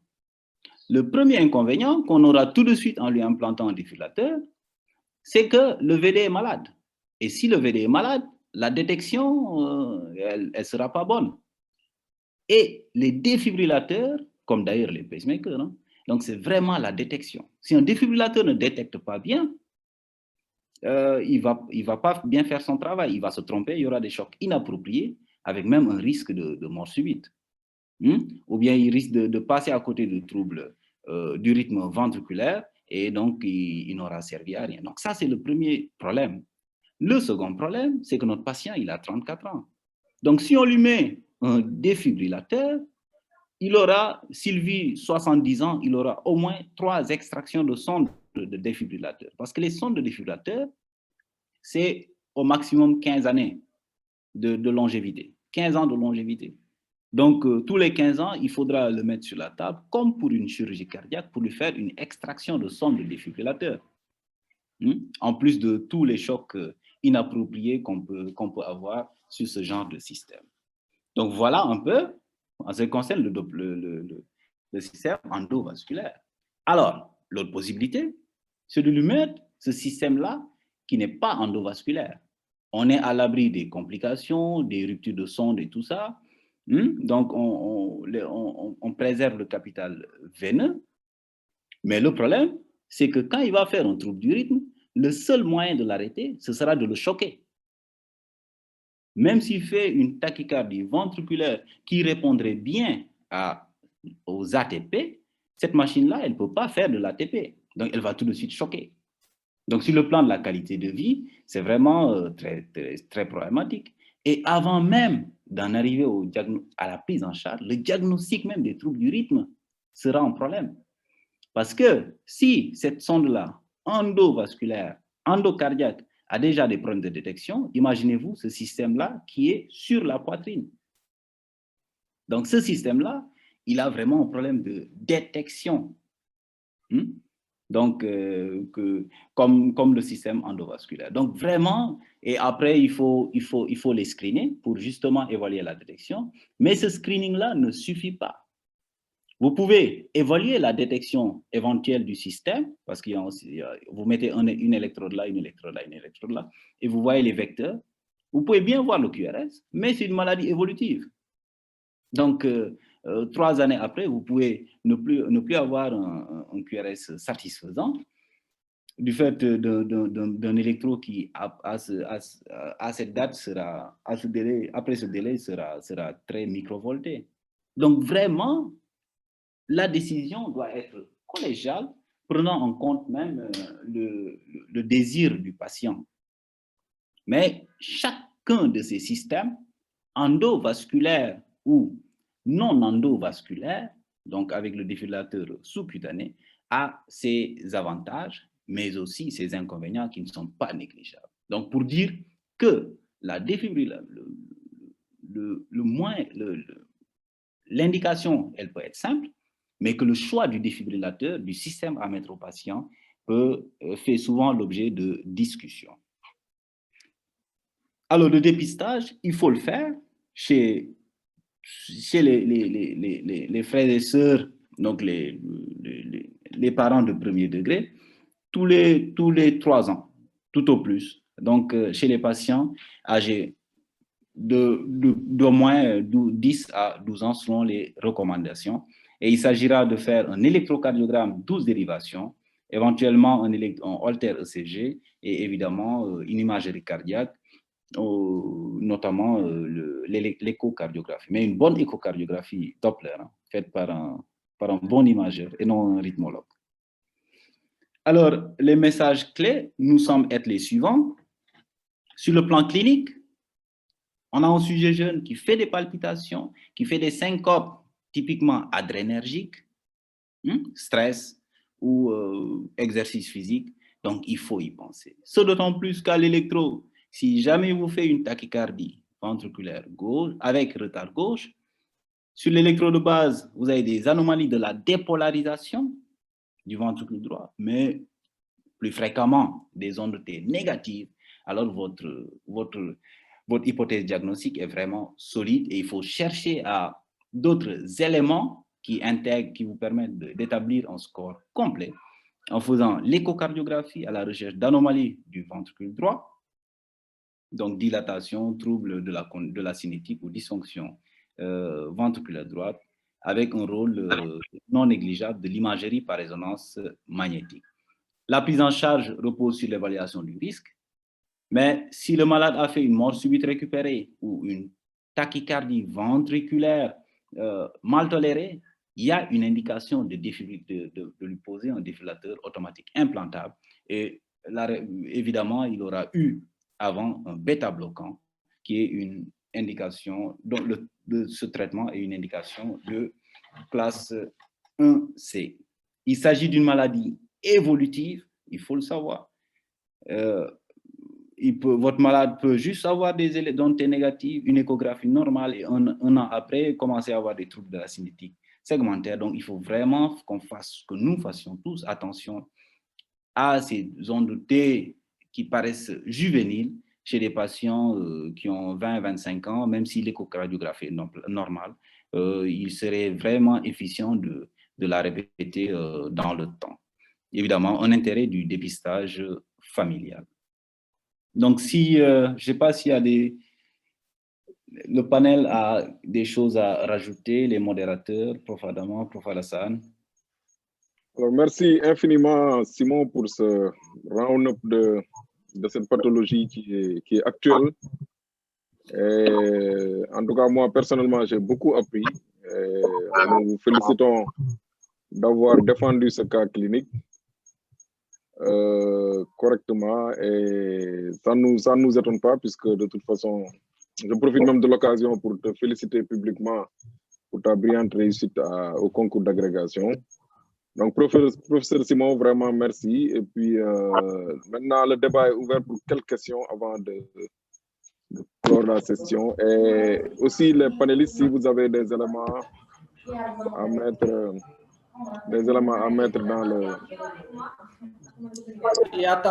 dans la réflexion. D'accord, allez-y. Bonsoir à tous. Merci Simon pour cette brillante présentation. J'ai une petite question juste par rapport à la pratique sportive chez ces patients. Souvent, c'est des sujets jeunes et parfois même qui font du sport de compétition. Est-ce que le sport est un facteur protecteur ou bien au contraire, c'est un facteur qui peut entraîner des complications chez ces sujets-là? Surtout, il pose la question, est-ce que je peux continuer à faire une pratique sportive de haut niveau ou pas? Merci.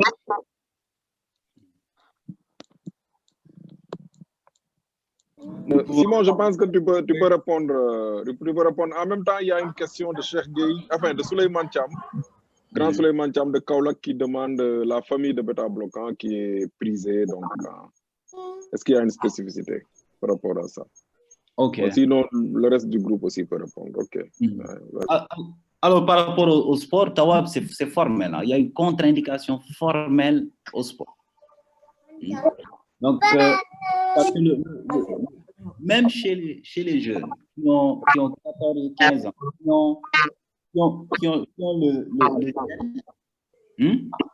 les gens pensent que c'est parce que ces jeunes-là ont fait du sport que l'expression est plus précoce.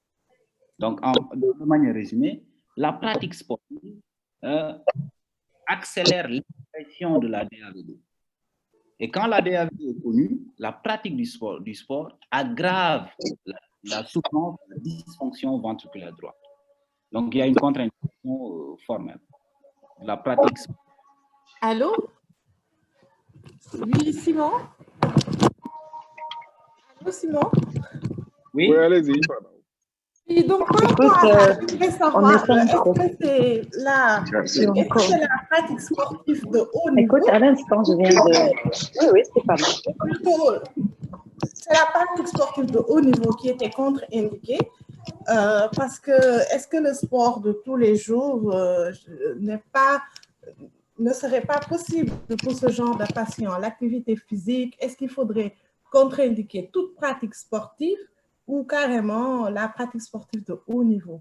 Parce que c'est vrai que pour un sujet jeune comme ça, est-ce qu'on peut lui dire de ne pas faire d'activité physique du tout? Ça va être très compliqué.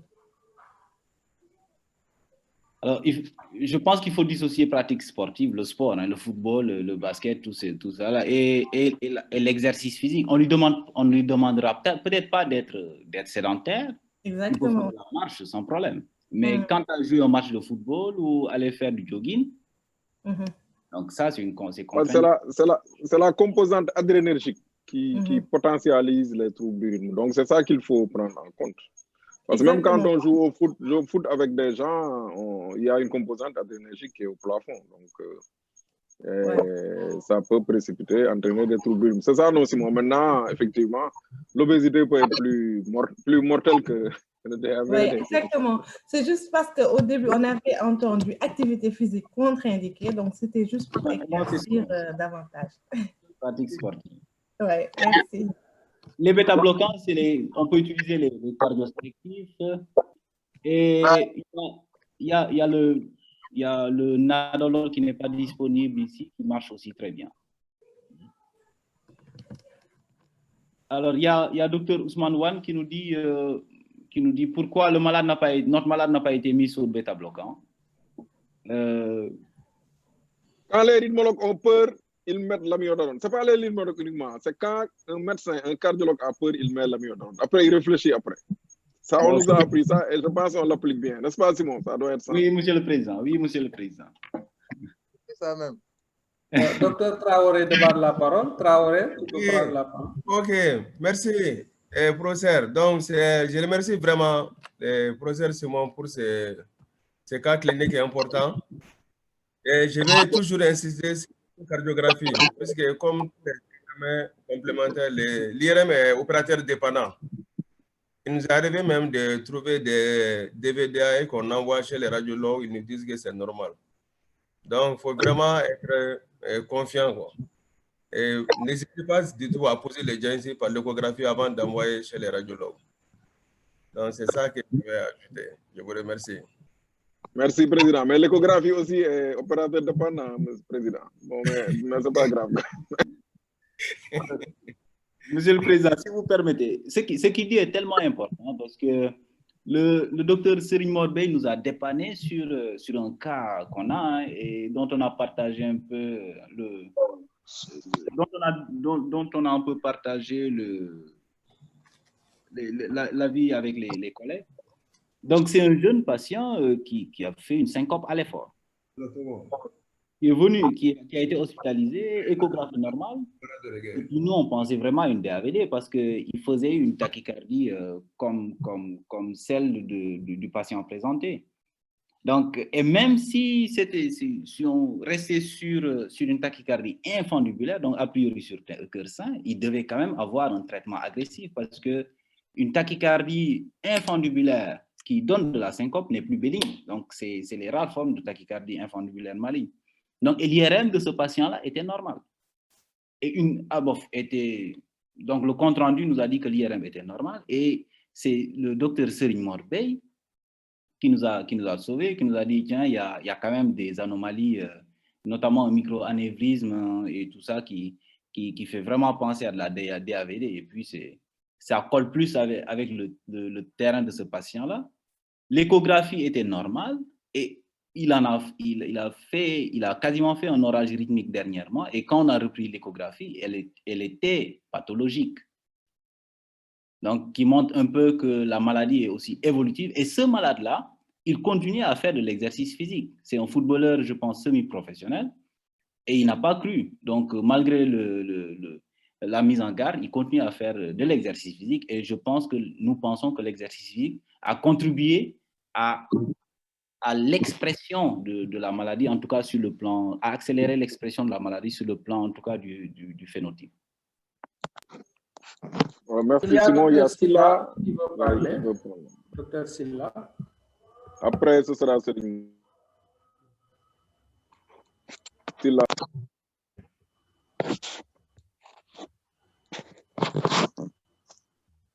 Allô?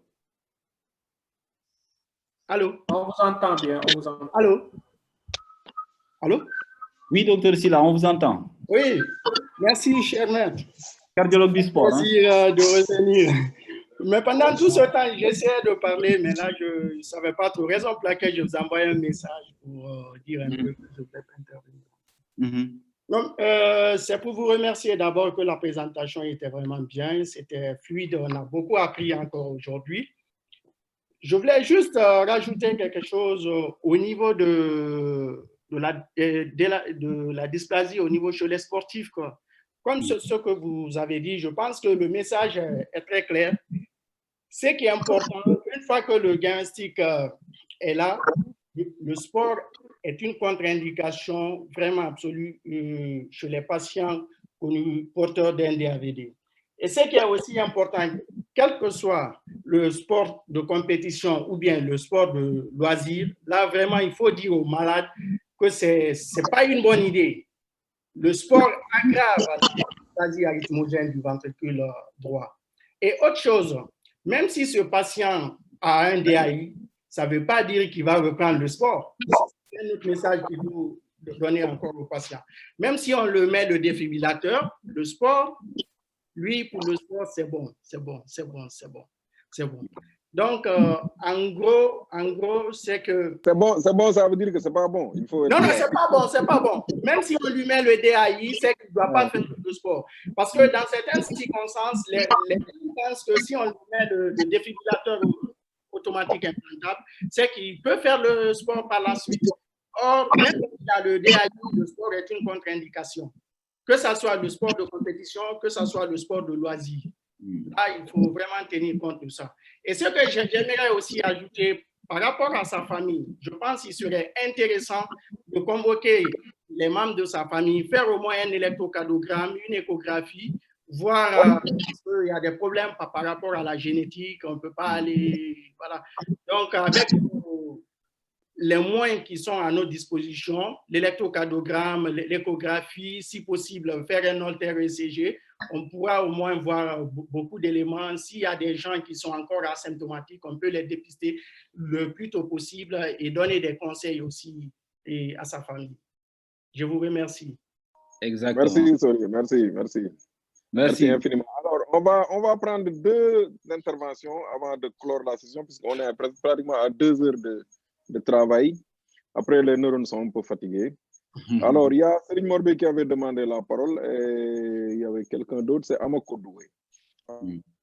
Merci, cher maître. En fait, je voulais juste conclure en disant que, en fait, quand on demande un examen complémentaire, moi, je pense qu'il faudrait que de plus en plus que les cardiologues se mettent à faire de l'imagerie, parce que c'est un prolongement du stéthoscope, de l'échographie, et on va à la multimodalité en imagerie. Pourquoi? Parce qu'en fait, quand on voit le compte-rendu qui nous a été rendu, on voit que même sur les acquisitions, celui qui fait l'acquisition comme si c'était un patient, voilà quoi, un patient classique. Alors qu'ici, c'est bien spécifique. On passe à une DAVD et il y a des séquences qu'il faudra faire, comme on a vu tantôt. Donc, ce qui fait d'augmenter les chances, non seulement d'aller mesurer les volumes, de calculer la fraction d'éjection, d'apprécier la cinétique. Parce qu'en fait, le ventricule droit est très difficile à explorer, aussi bien en écho qu'en imagerie. Donc, il faut le prendre sur plusieurs incidences. Il faut le regarder sur plusieurs axes pour pouvoir après en fait, individualiser les anomalies qui peuvent nous pousser à penser à la dysplasie arythmogène du ventricule droit. Moi, je pense qu'il faudrait, dès à présent, quand on suspecte une dysplasie arythmogène du ventricule droit, bien préciser qu'en fait, on veut que, voilà, que au cas où on forcerait un peu la main à celui qui va faire en fait, l'examen en lui disant qu'on passe à une DAVD, faites-moi une séquence, même si ça va paraître bizarre, mais il faut les orienter. Il faut vraiment orienter les radiologues. Sinon, ils vont faire un protocole standard destiné à tous les patients. Voilà, c'est ce que je voulais enfin ajouter à cette belle présentation. Merci. Merci, Serigne. Merci. Amakodou, vous avez la parole.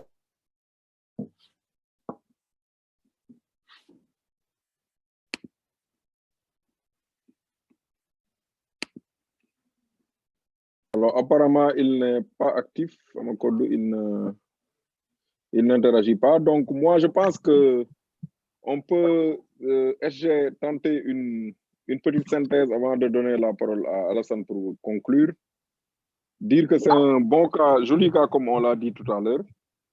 Et regardez la tête des extrasystoles ventriculaires et aussi des tachycardies ventriculaires. Mais avant même les tachycardies ventriculaires, c'est des malades qui peuvent faire juste des extrasystoles ventriculaires. Les extrasystoles à type de retard gauche, donc ça veut dire qu'il y a quelque chose qui se passe à droite. Si c'est une tachycardie ventriculaire aussi, voir l'origine de cette tachycardie ventriculaire, ça va à la fois nous orienter vers des hypothèses diagnostiques, mais aussi guider la prise en charge, puisque de plus en plus, on sera amené à mettre une sonde dans le cœur et aller ablater ces tachycardies-là. Et donc, pour qu'on les ablate, il faut qu'on sache où est-ce qu'ils se situent. Donc, il ne suffit plus maintenant de faire le diagnostic de tachycardie ventriculaire et de s'en arrêter là. Il faut, je pense, après cela, bien regarder la tête de ces extrasystoles.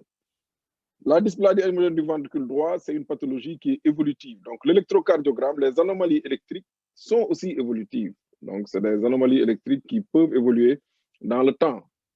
Au temps T, vous pouvez faire un électrocardiogramme, vous n'avez pas tous les éléments et vous reprenez un an après, vous vous rendez compte qu'il y a un magma de graisse qui est venu coloniser, donc remplacer des éléments de myofibrine. Donc, il y a un ramollissement du QRS, une fragmentation des aspects du QRS, apparition donc de ces anomalies dont a parlé Simon.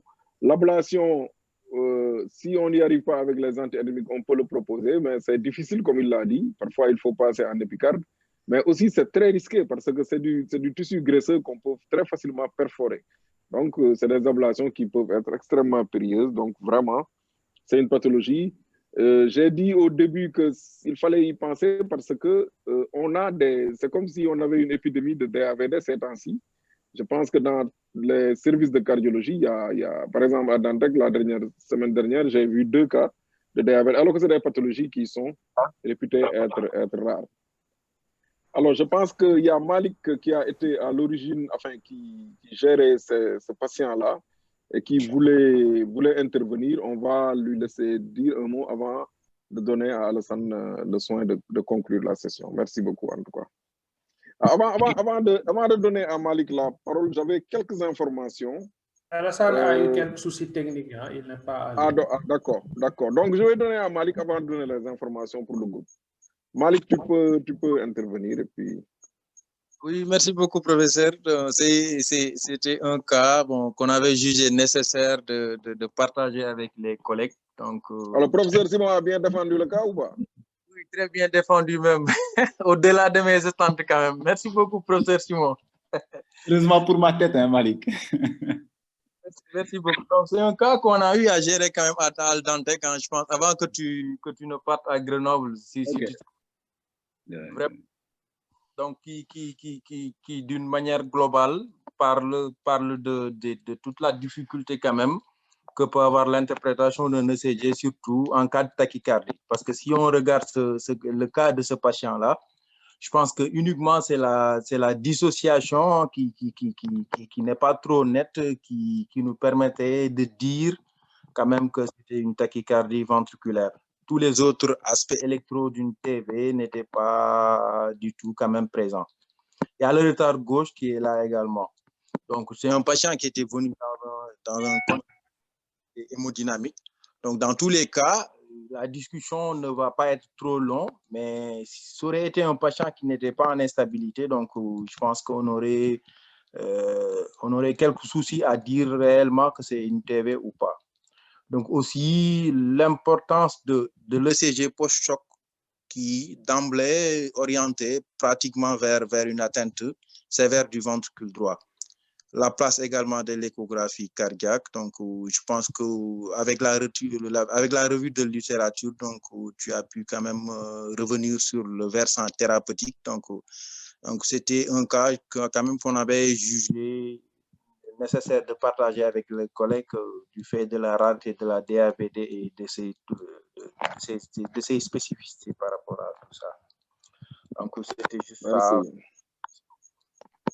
Merci beaucoup Malik et bon séjour en France.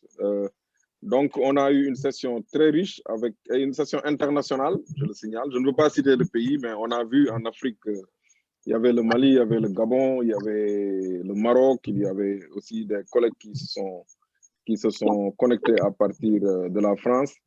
Alors j'avais quelques informations avant de laisser Mounir conclure que